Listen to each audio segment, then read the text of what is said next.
Welcome to the Tiger Interview Series. In this episode, we have Jacob Howenstein, who is a biomedical engineer for Blast Motion. He serves as one of the lead technical experts for sports science applications and algorithm development at Blast.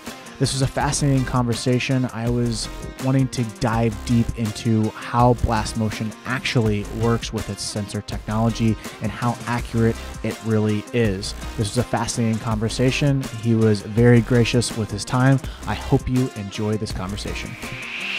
Hello, everybody. Welcome back to another edition of the Tiger Interview Series. My name is Spiker Helms, director for the Rawlings Tigers. Today, I have Jacob here from Blast Motion. Jacob, how are you doing today? I'm doing great. Thanks for having me, Spiker. Jacob, give a little backstory of who you are and how you got to Blast. So I'm a biomechanical engineer and sports scientist at Blast Motion.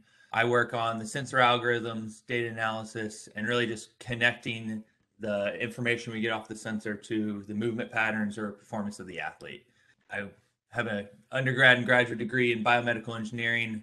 I did graduate research on youth baseball pitching, actually, and then just had a real desire to take that research that we did outside of the lab setting and started really getting into wearable technology, what kind of sensor technology might be out there that could bring similar insights to the masses.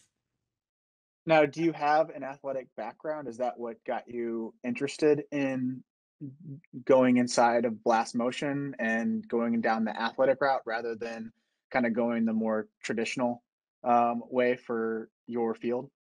Yeah, so I played baseball and I was a wrestler all through high school, played for a pretty strong high school program in Indianapolis. And then just decided when I focused on engineering to not play sports in college. And then, but, remain interested. And then actually got really involved in competitive CrossFit of all things and started, personal training and coaching on the side. And then started seeing the connection even during undergrad between how people moved and how they felt and performed, and really started getting me interested in this like human body as a machine type system. And then that, led me to start exploring that as like a real option for a career in graduate research and led me down that path. So, I've been a runner, a wrestler, a baseball player, done a lot of the different things. And just always been interested between performance and athletics, and then also the engineering that I was studying in school.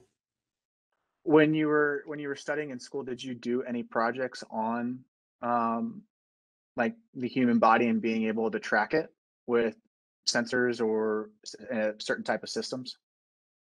Not until graduate school. So when I was a senior, we had a new advisor who became the head of our department, and she had actually done youth baseball pitching. One of the early researchers, Dr. Michelle Sabick, and she did this presentation during our senior year, and it was the real early baseball type tracking, but I was like super engaged. It really just opened my mind about what was possible, and that there were, like I said, there's really like performance insights based on engineering principles, and so that's when I ended up staying around and working as a research assistant and lab director for her, and then just went straight into a master's program after that. And that was when I started doing projects directly tied to that. And then talking about the sensor technology, we were using the typical optical motion capture system. So if people aren't familiar with that, that's when you put those reflective markers on your body, similar to how you might see it in like Madden, or they did it for like Lord of the Rings for animation. But it's really laboratory setting, like it's contained to a lab.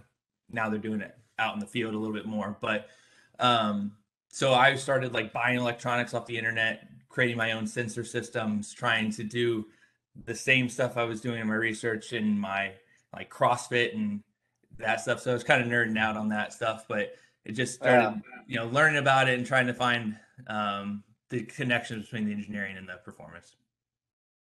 So before we jump into Blast Motion, I want to get a basic overview, fundamental wise. Are there different types of sensors for tracking the body? And if so, could you go down the route of like what type of sensors there are? First early motion, human motion research has always focused on that markered motion capture. So that's where you use a reflective marker, track it with video cameras or infrared cameras, and then are able to build a model of the human body based on that. So that's where the American Sports Medicine Institute, Dr. Glenn Fleisig, started a lot of that research back in the mid 80s and 90s.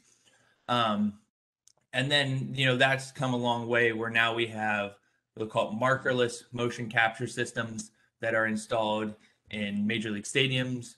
And there's multiple vendors there that use, machine learning or, deep learning to do computer vision and track the body that way. So that's like a camera-based system. Now, the challenges with those are they're large, expensive. They need to be installed typically in a lab type setting or at least in like a permanent installation in an MLB stadium. They're getting more. Is Hawkeye one of those? Sorry to Right. interrupt. So Is Hawkeye one of yeah, those? yeah. So Hawkeye is probably the most prominent one because it's gotten installed in all of the major league stadiums and it powers their StatCast system for the major leagues. So yeah, like I said, like that's it's a camera or vision based system with the downsides of being it needs to be installed. It's very expensive, has an operator, all of those things. Is some of that is coming down market with companies that are using iPhone cameras and computer vision on that. That still has ways to go, but that is becoming possible. Then so that's like the vision or camera side, and then on our side, the blast side that we're using is focusing on what we call inertial measurement units. And so this is an accelerometer and a gyroscope. So we measure changes in motion. And there's super expensive ones that are on drones and fighter jets. And there's really cheap ones that are in your iPhone that can measure or that are able to do the like tilt and turn gesture controls. So, and then blast is in the middle as far as that. But we're able to measure like acceleration, so linear motion, and then also we have a gyroscope which measures rotation. And so between the two of those, we're able to fuse that information together and basically just track this bat moving through space. And there's definitely strengths and weaknesses to both sides. But what works great for us is it's cheap, portable. We can actually be very accurate, especially with speed-based movements. And we actually measure force and torque directly, which is how we create motion as humans. So there's a lot of really interesting insights that we're able to derive just from that standpoint that vision systems can never, achieve right now. I like doing comparisons from the real world. Obviously, baseball is the real world, but more of like practical uses, like Teslas. They have sensors inside of their cars. Would you compare that to the same sensors that are in a Tesla, or are those totally different things? Yeah, so Tesla uses mostly camera based and uses vision based right now. But they also use, accelerometers and gyroscopes are in pretty much, any complicated system out there. Because like I said, airbags are based on an accelerometer. When we have the impact, it detects that and shoots an airbag off. So, there's differences on that standpoint. But like when you're like think about those like hobby drones of why they can stay so stable is because they have those sensors in them. So as soon as they detect even a very small change, it immediately corrects it. So those sensors are often used a lot of times in like feedback loops. So like DJI Mavics or the Phantoms, they have those sensors inside of those drones, and then they can detect, okay, we're close to an object, or we're this high in meters up, we're close to the ground. We can actually land the aircraft. Yeah, and it's even like my right motor is lower than the other one. Like as soon as I start to turn, we're going to correct it and go back to B flat again. So, wow, because that's the big thing. It's like inertial movements or measurement units. We measure change, And so, like I said, any change in the system it measures directly, and then it gets corrected. So like a vision system, if you want to measure acceleration, like vision systems look at position. We see position in the camera, and then you can go from position to velocity to acceleration. Or actually, rotation is really hard for vision systems because it's hard to detect if you're turning your forearm, and that's unfortunately, it's a really important movement in baseball, in hitting and pitching. Whereas inertial measurement units, whether it's acceleration or the gyroscope, we measure that acceleration and rotation directly, and then we're able to move back the other way if we want to through some math to get to position. So like I said, they have strengths and weaknesses depending on what you're most interested in. And for movement and human movement, like I said, we create motion by force and torque. So being able to measure those things directly can be really valuable. So technically, the blast sensor could be programmed however you want it to be technically to sense any type of movement if you really wanted to.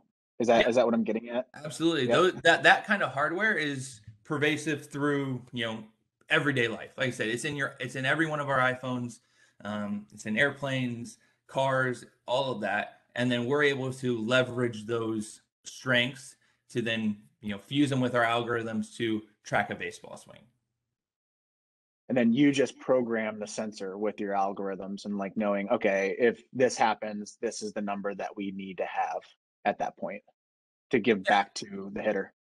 Right. And I mean, we get data from these sensors, and then, we can get data from a lot of different sources. But when we get data from these sensors, it's what we do with the data that then makes it very applicable to a baseball swing. We're able to, track the trajectory of a bat. We're able to, turn that force and rotation into position or velocity of this, long bat. So how does the sensor how does the sensor communicate with the phone then to give us the numbers that it's giving us? Yeah, so the sensor communicates through Bluetooth. So once again, just like a lot of our headphones communicate, it's the same protocols that they use.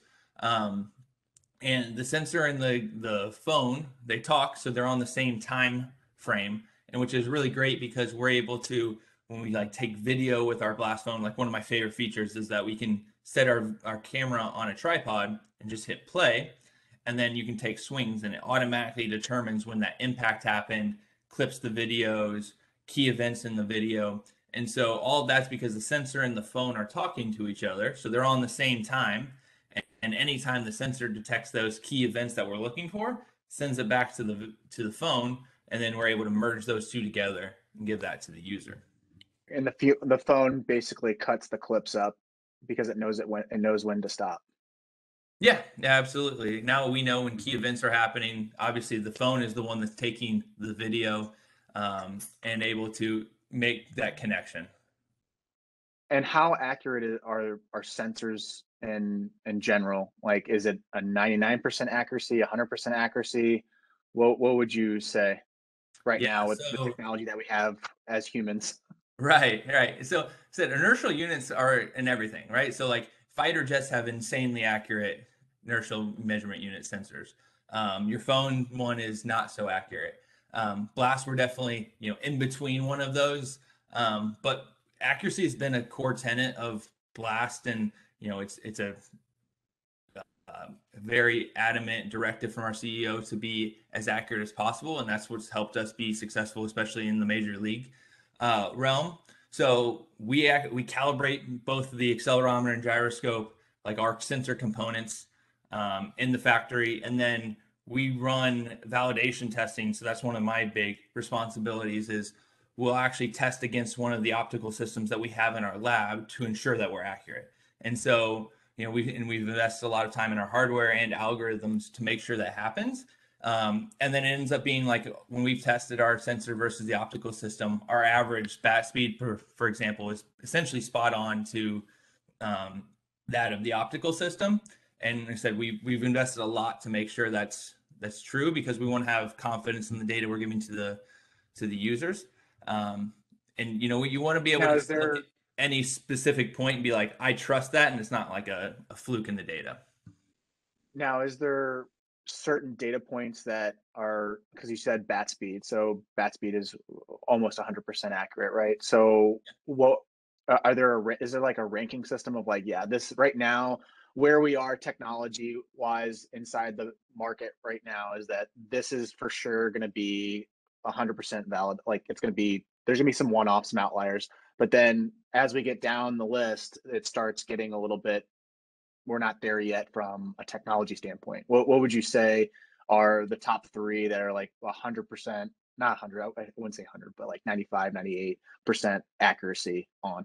And as an approach, we really don't give metrics that we're not confident in the accuracy. So Okay. that's one of the things where there's strengths and weaknesses to sensors versus cameras. So I already mentioned, so like cameras measure position really accurately because it's seeing that directly, whereas we measure acceleration and rotation really accurately. So we can focus on what our strengths are, and those that are going to be more accurate than any camera system.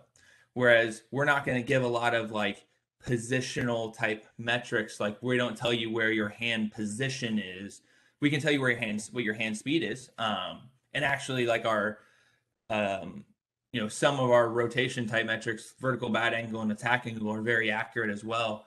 But like I said, we focus on what we can do really well. And then, even if we might be able to do other things, like I said, our core competency is always in like especially the velocity and acceleration type metrics or direction type metrics.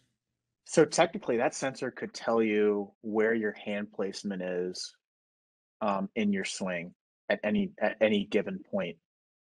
Yeah, we can track the hand and sweet spot as it goes through the swing. Like we have a lot of that opportunity on the back end. Yeah. Well, And you have the 3D tracer, but I always wondered like distance wise, how far am I away from my shoulder blade? Or where's my barrel at this point in the swing?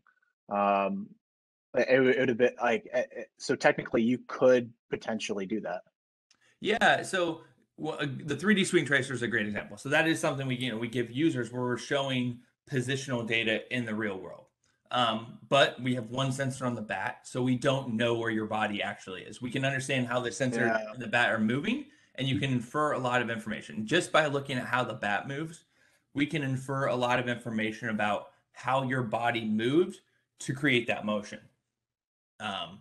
But there are limitations to that. And the other thing is, we display 10 metrics on our main screen or have that to the user right now. And for a lot of users, that can be really overwhelming just with the 10.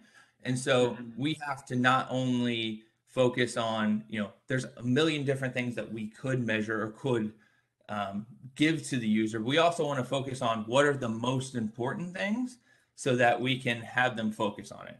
And the other thing is we want to focus on metrics that are can be used for live training and feedback to the athlete. We're not just saying like, hey, this happened. We're like, this is an important characteristics of the swing, and then we can give you constraint-based drills to change that and improve that characteristic or aspect of the swing. Oh, and it is a good point where if we get too many metrics, you start getting into a point where you're like, I'm not going to do anything now because I don't know what I'm doing right or doing wrong. So yeah, it's both overwhelmed to understand it, and also just like now you're trying to sift through the noise to find out what's most important. So that's one of the core tenets of like our approach to giving the metrics is we're looking at a lot of what we call resultant coordinative structures. So that's where like your body has all of these degrees of freedom, and we can move in a million different ways.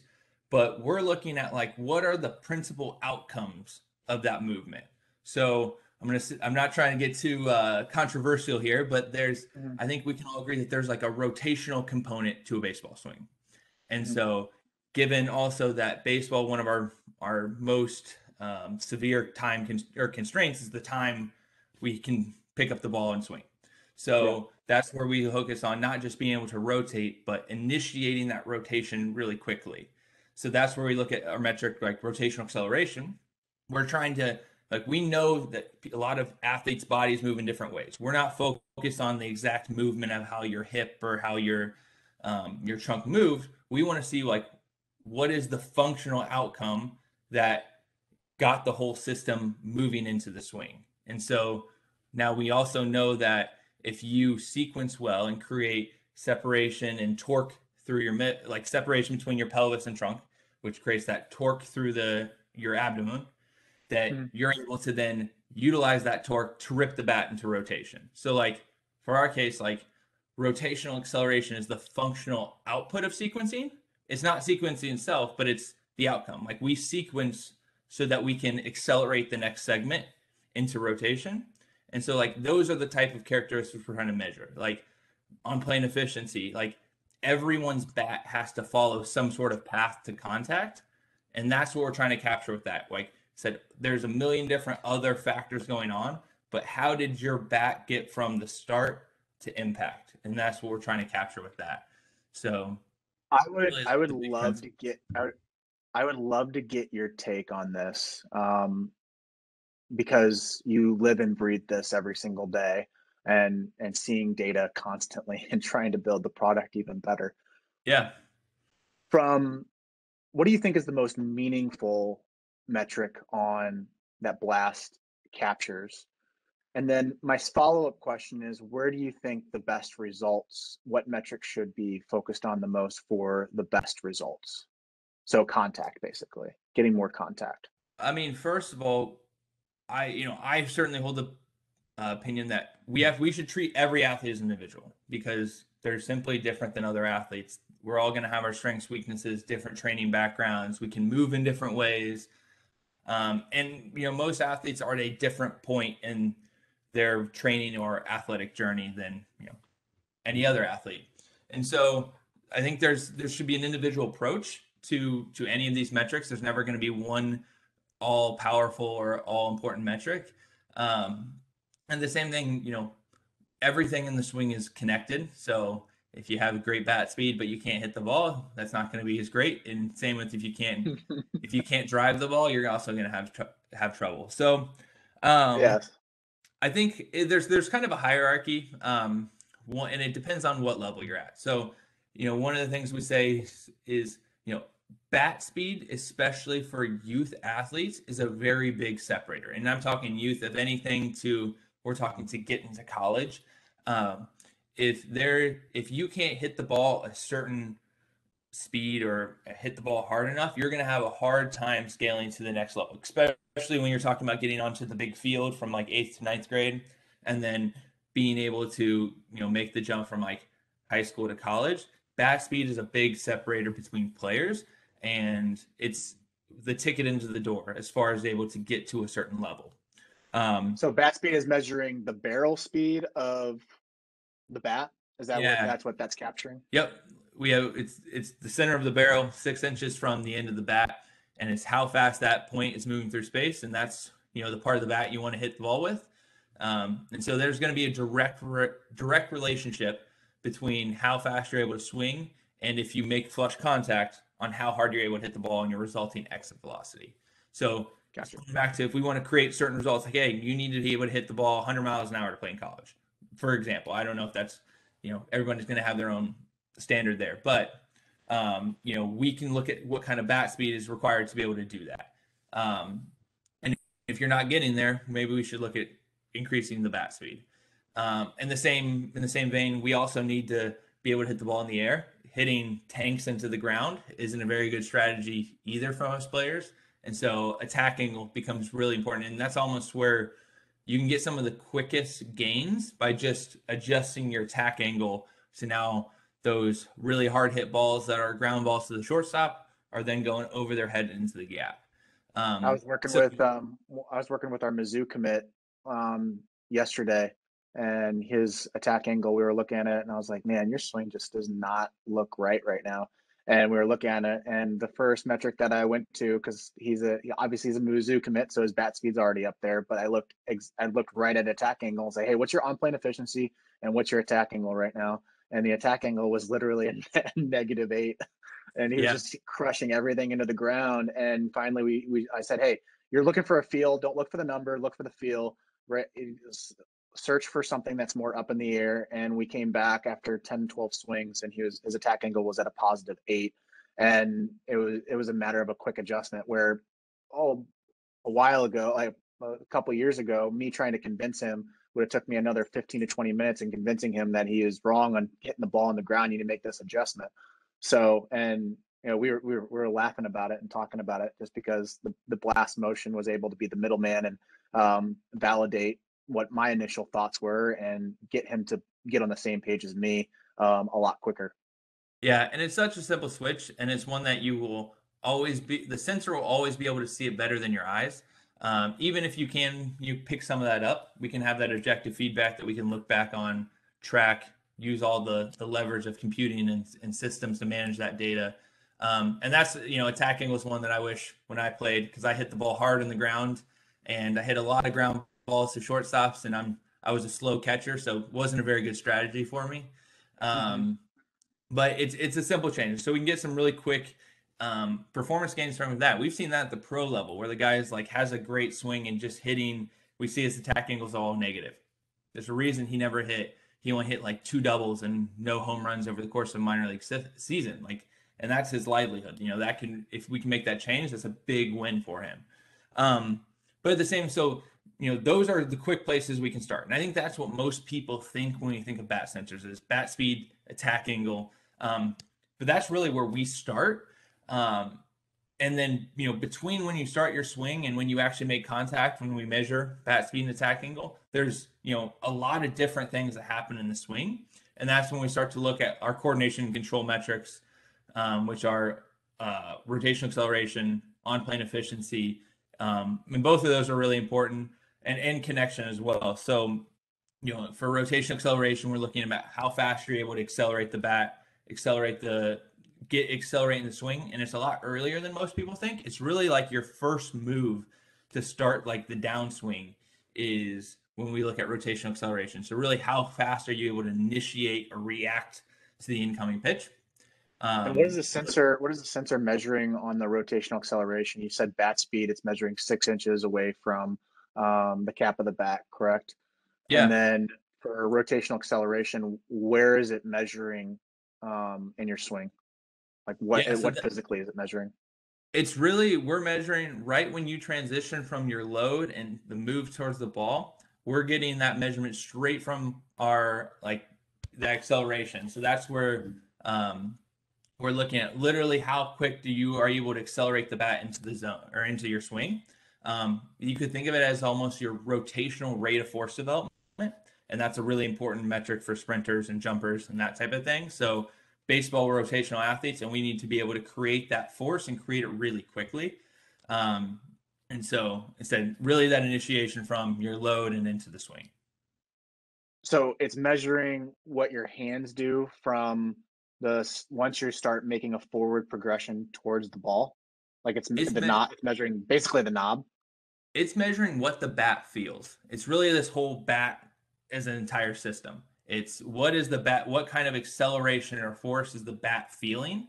And that's where we go to, connecting it to the movement pattern is if it's measuring what the bat feels first to start the swing. So if that's your hands pulling the bat, you can only pull the bat so fast with your hands. If I use my lower body, my big muscles and my, core to yank the bat, that's going to be a lot faster. So when we look at magnitudes and related to movement patterns, if I see somebody who's, 25 Gs, they're the only way he can hit that number is if he used his whole body to rip that bat into rotation. The same thing. You see a big guy. Go ahead. Sorry. When you look at those studies, the muscles that are being used for that specific metric rotation, what muscle group is directly affecting that number? Is it your core and your back hip, or is it your butt? Is it your legs? Could you go a little bit further on that? Yeah. So, it's real, in my opinion, it's mostly the core. So that's when we're talking about creating separation between our pelvis and trunk, which is what most people think of when separation or that X factor stretch. the reason we're doing that is because we want to get our lower body moving and starting to pull things, but we're also creating stretch through the core. And so on base U, I'm going to steal one of their examples. He has a great where you pull a rubber band back. So that's when you're creating the stretch of your hips are going first, and then you want to let it go. And when you're letting it go, you use that torque. That's what we're measuring with rotational acceleration. So it's really that separation, because they said we're measuring that first thing, not necessarily a peak value, but like what is the first thing we feel? And it's almost always that snap of the rubber band as we come back and use that torque we built up. So it's that separation between the lower half and the upper half, basically, just kind of put it in more layman's terms. Yeah, and especially the tension you're able to create, because one of the things we see sometimes is kids who are really flexible are able to create separation, and we see it on video and we're like, oh, that's great. But they're not able to have the stability to create the tension that we need to actually transfer that energy to the bat. Got you. Now, from a data standpoint, because I found this extremely cumbersome sometimes, and would love to get, I'm being selfish here, so hopefully the listeners can bear with me, but I think they will find it when they start using more data. Like, how do you organize your data when it comes to it? And also, how do you stop someone from being paralyzed by it? Initially, and this is why I started with bat speed and rotation, or an attack angle, is if you're just starting with blast, pick a metric that you understand and can anchor, your training on. So one of the best ways to start using it, so have the athlete taking swings, looking at the bat speed, attack angle, seeing how they change, starting to get a feel for that data. Once you get comfortable with that, then you should definitely focus on our coordination control, or PCR metrics, where there's a lot of value during the swing. But first of all, just starting to look at taking a manageable chunk where you're looking at one metric or maybe two, and really focusing on that and understanding it and how it changes for a swing. And then from that standpoint, I use Blast Connect. It's our cloud portal. We're able to manage all of our data. It gets pumped up from your sensor to your phone up into the cloud, and it all gets stored there. So we're able to see some of our player reports that we create for you guys, and you're able to export your CSVs and look at your data if you want to be more involved in that. But so one of the things is first thing, if you use any technologies, to get an initial assessment. So literally just go out, use the data in hopefully a very realistic environment. So if you can throw to a hitter, that's the best, because our swings change based on the environment. So a T swing is going to look different than a BP swing, that's going to look different than a game swing. So if we can throw to the hitter, get an initial look at their data, and then understand where we're starting at. So you're going to have a green, yellow, red that's on our PCR. Obviously your bat speed and attack angle. I never look at a single action. Like, hitting's hard, things happen. Like, if you had one bad swing, no worries. We're looking at the overall profile of the hitter. So that's where we're looking at the averages of a session are really helpful. And that point, I'm a big advocate of taking a progress approach. So from that point, you can see, so we have green, yellow, red scores for our PCR metrics. Those are helpful because it answers the question of so where am I at? Is this good or not? And at that point, I say, if you're red in something, don't take it personally. It doesn't mean you're a bad hitter. We've seen some great hitters have red scores, but take that as a progress approach of okay, I have 6 Gs of rotational acceleration now. I'm going to start tracking that every week, every month, over time, as I try to work on different parts of my swing, focus on the drills to work on that aspect. And we want to see that hopefully we're progressing in the right direction. But in general, getting good data is better than getting more data, because then you just have to sort through more noise, and that's tough. And so, then again, using the sensor over and over again, it becomes really important as we're able to create that progress. So the more, if you can get into a habit of getting regular assessments and just tracking that data over time. I think that that's the best approach, and it's the most manageable. And like I said, using Blast Connect in our cloud portal is probably the best way to do that, to be able to, like I said, manage that, because it does become a lot of data. It becomes a lot of things to wrap your head around. So using some of those tools that we have for you guys can make that job a lot easier. What do you personally think is the future of sensors when it comes to sports? Do you think it's going to keep accelerating? Do you think we've reached its peak? What do you think? I mean, I think we're still on the start of the curve, to be honest. I mean, it's crazy how Oh, much wow, it's really? come from 10 years from ago when these things didn't really exist. Even when I was doing my graduate research, like this was when Driveline was the fringe type of idea, data and data driven, and doing assessments. Like we really didn't work with the SLU team in a lot of cases because it just wasn't very mainstream. And now this is like the idea of colleges having all this data and high school players and sensors being really involved is normal. And so I think we're at the beginning, and sensors are going to get cheaper, they're going to get smaller, they're going to get more accurate, both on inertial sensors, the ones that we use with Blast, and other sensors that you might be familiar with, that like go on the body or on the arm and the ball, those type of things. All of those are going to get better, and same with the cameras, and the fact that people are using iPhones to get movement data and biomechanics.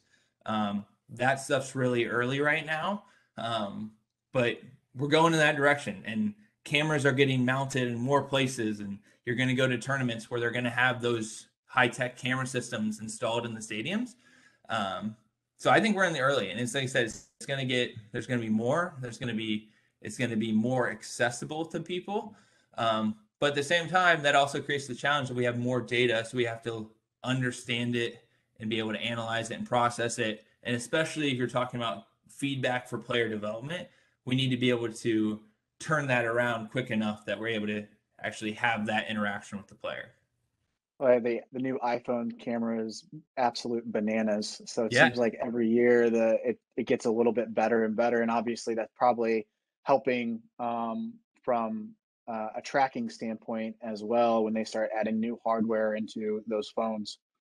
Yep. And 15 years ago, we didn't have iPhones. So 15 years from now, who knows where we're going to be at? We can't measure exponential, can we? Right. Exactly. So What about AR and VR? When you think about the AR glasses, obviously seeing the first Facebook video of Zuckerberg going with the AR glasses, it didn't really seem like it was what it was supposed to be for me. I thought it was going to be a lot better than it was just cameras. But again, I feel like we're getting a little bit spoiled from a consumer standpoint. Where do you see these sensors coming into play with an AR world? I know when reality with VR is doing unbelievable things for the game, but I'm more fascinated with not being in an enclosed glasses and we can actually see everything out in front of us. Where do you see that? I mean, I think it's coming. It's going to be more pervasive. The idea of doing a virtual batting practice or being able to see the pitcher you're facing before the game, like all of that stuff is, it just sounds awesome. And it's going to keep coming. I think hardware does need to, continue along. But the same situations before. So like sensors are involved in all of that now. There's inertial measurement units in Oculus headset that can tell when you're looking around, especially when you're focused on baseball. Like fine movements make a big difference. And so, the dangerous side of that is if we're using that VR or AR to train hitters and we're not spot on, are we training hitters to, just miss the baseball, for example, right? So if we're looking for feedback, like an incoming pitch, we swing the bat, we square it up, we have that feedback of the ball flying, hopefully into the gap, and we're like, okay, that was a great hit, great swing, let's do more of that. Whereas if you get that tactile feedback from a VR system and it's not right, then we might be training our hitters to do the wrong thing. So that's I've where never thought about it that way. Wow. yeah. So it's got to get to a certain point. And I think to your point, like some of the headsets aren't super comfortable yet, and that's part of it. Like you feel like it's not quite real because of that equipment burden. Um, but like I said, the concept and the idea is super compelling, and I think that it's going to continue. I think cameras and inertial sensors are going to combine to leverage the best of both of those worlds. And yeah, I mean, I think it's those trends are definitely we're down that path for sure. From an engineering standpoint, is it possible to have AR glasses? Oh, I don't know. That's way out of my realm, but That's right out of your uh, realm. I'm sure there's I, guys that are way I smarter than me that are working on that. I mean, that it's intriguing, man. Like, because I think about it, where you could actually know the speed of the pitch if you're wearing glasses, and it can actually measure everything out in front of you. But then I'm wrapping my head around like that doesn't. I don't know if that's physically possible, but I guess it is. I don't know. Again, I'm not as smart as you, and I don't know what they're working on over there in Apple, but you never know. They could drop it next year, and we're like, oh, I guess we're living in an AR world now. Yeah, I'm not going to rule out possibilities with technology. I think that we've all been fooled before of thinking what's possible and then something amazing comes out. But I think what I do think about a lot and focus on is what information is relevant. How can we help get that information to help the hitter, especially in like a real-time feedback? If AR glasses tells us pitch speed, does that really make like me knowing that the pitch coming in at 93 miles an hour does not help me hit the 93-mile-an-hour pitch. Like I still have to see that with my eyes and react. And so, how are we able to leverage that technology to, create better training environments, build better swings, more robust swings that then are able to scale levels. And what information is critical for us to do that. Understanding how fast you're swinging is a really good value to understand how hard you can hit the ball. And everybody wants to hit the ball hard consistently. And so said the more information that we can get like that, the more we're able to communicate that to a hitter, the better we're able to use that information and manage it and then give training or directional feedback to the hitter of like, hey, like here, it's either the light on the dashboard of, every hitter has gone through a slump. Can we compare that data when you're in the slump to pre-data and then get that hitter out of the slump as fast as possible? And are we able to identify, flaws or holes in a player's swing that then can help, make them a better hitter? I think that's the part that I focus a lot on the technology side. And we got to think about when we look at, all the things that we could measure versus the things that we should and how we communicate that.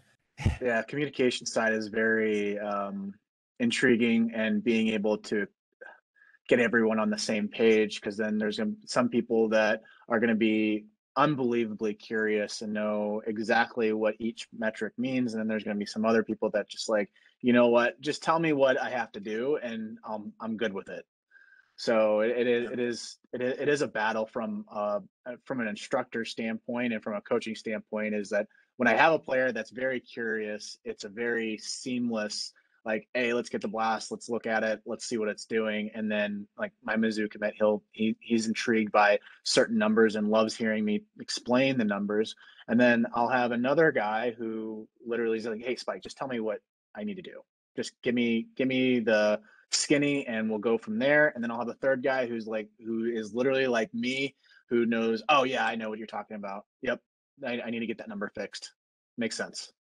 Yeah, you So can never take the human part out of sports performance and biomechanics. Like that, there's the mechanic side and there's also the human side, and both are incredibly important. And there's the coach side of how you're able to manage and understand the data, and how can you scale that to an entire team of kids while you're also, maybe working another job or have a lot of other responsibilities for your coaching organization. So, and that's the direction we need to really focus on going. And we're working towards that to help athletes and coaches. One of the things we like to talk about is how can we require them to do less work and get more information. So make their lives easier versus just adding more things on top of it. it's great when kids are now, used to having an iPhone and sensors and that stuff, but it still just becomes a lot, and simplifying it, but also not watering down the information, and then getting the right dose of information to both coaches and hitters to help them, learn the best way that they do, and instead progress and scale levels. Well, what I've seen is for the 3 years that we've done blast motion inside of our organization, I've seen, like, again, talent is talent. Talent, like, if you have the genetics and you have the talent, you're going to succeed in this game. But I will say this: everything being equal, the guys that have used blast motion and have actually dived into it, they have made bigger strides than the guys that have not, which I found super interesting. I was wondering what would happen, and what guys would make big jumps and what guys wouldn't, and if they were using blast motion or if they weren't. But the guys that were consistently using blast motion, you can use this as a testimonial for your page, but they have, and I could show the metrics off of it, and I could show the results from their in season work from season to season.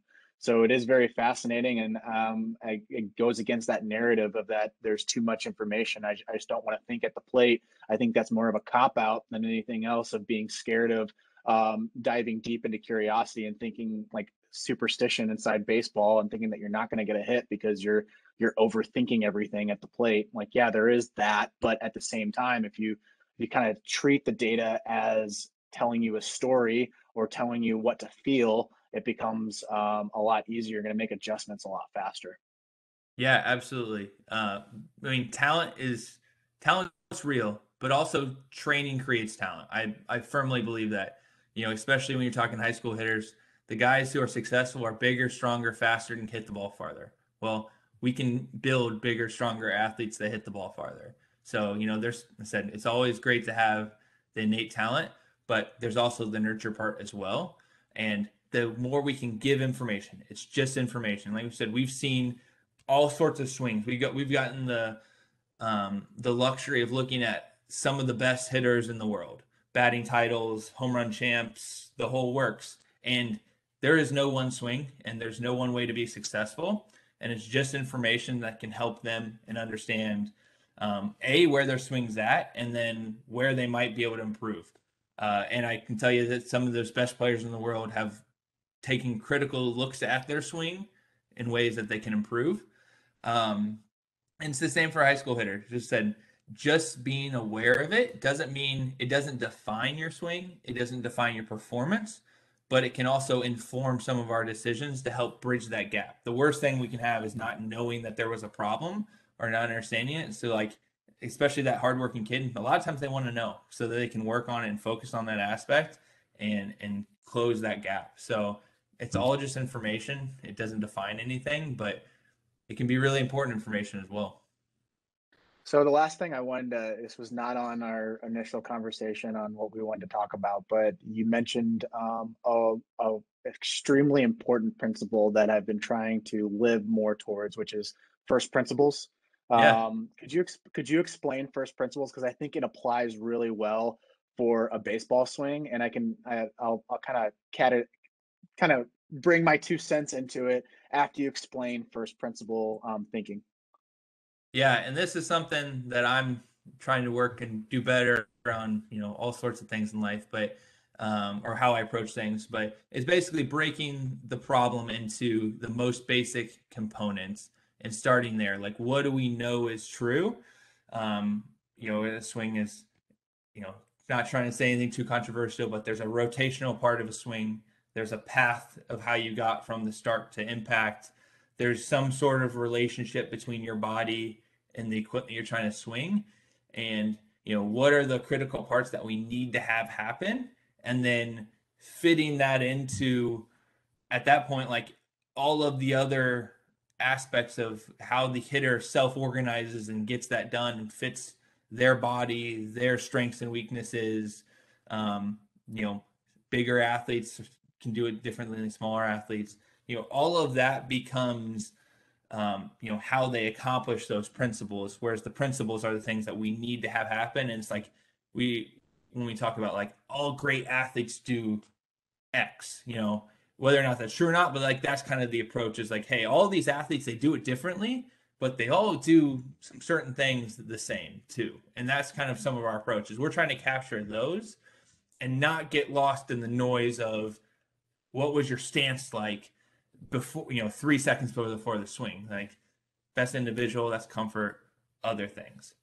And correct me if I didn't do that, if I didn't explain that correctly. No, that's exactly what I was gonna say, and you literally explained it how I was gonna explain it, and I started thinking about first principles. It was probably about 2 years ago when I started really diving more deep into Blast, and then started kind of getting more curious, and I started thinking, why I should just start teaching in first principles, and that's what I've been doing, which is we have a problem. You're about to face that problem. That problem is going to come down the chute at 95, 96. So how are we supposed to hit that?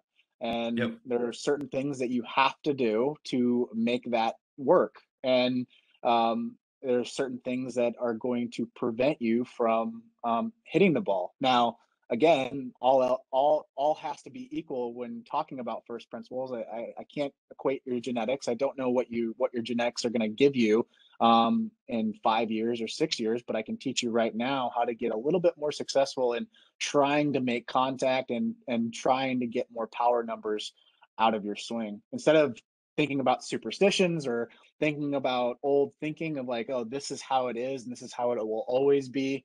I just kind of thought about it as, well, there's a person that's 60'6" from me. I've got to get loaded on time and get myself in a position to actually hit a baseball.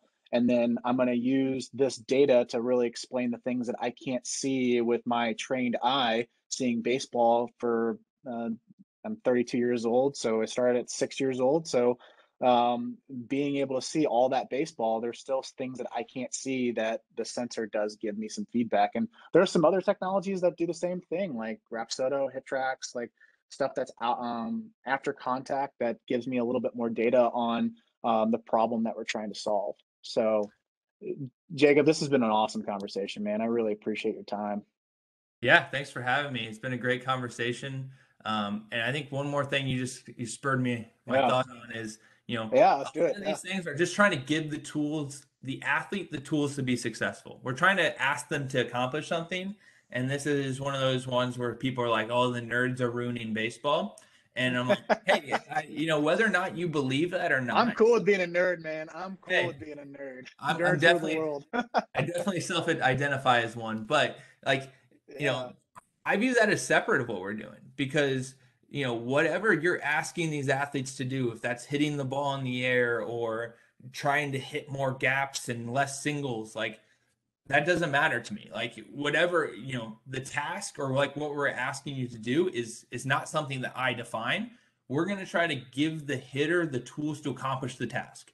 If they need to be able to hit the ball harder and in the air, okay, we're going to look at what are the process related metrics that we can help that athlete understand that they need to do to accomplish the task. The task itself doesn't matter. We're on the approach side and arming the athlete to be as successful as possible. We're just trying to help them be in the best position to succeed. And if we can use data to do that, even better. I love it. I love it. Well, thank you so much, Jacob. I'm sure I'm going to have more questions as I get more down the rabbit hole, and I'd love to have you back on from an engineering standpoint because I find this stuff fascinating, and I think that there's a lot of people out there that also find it fascinating too. So, thank you so much for your time. Yeah, absolutely. I enjoyed the conversation.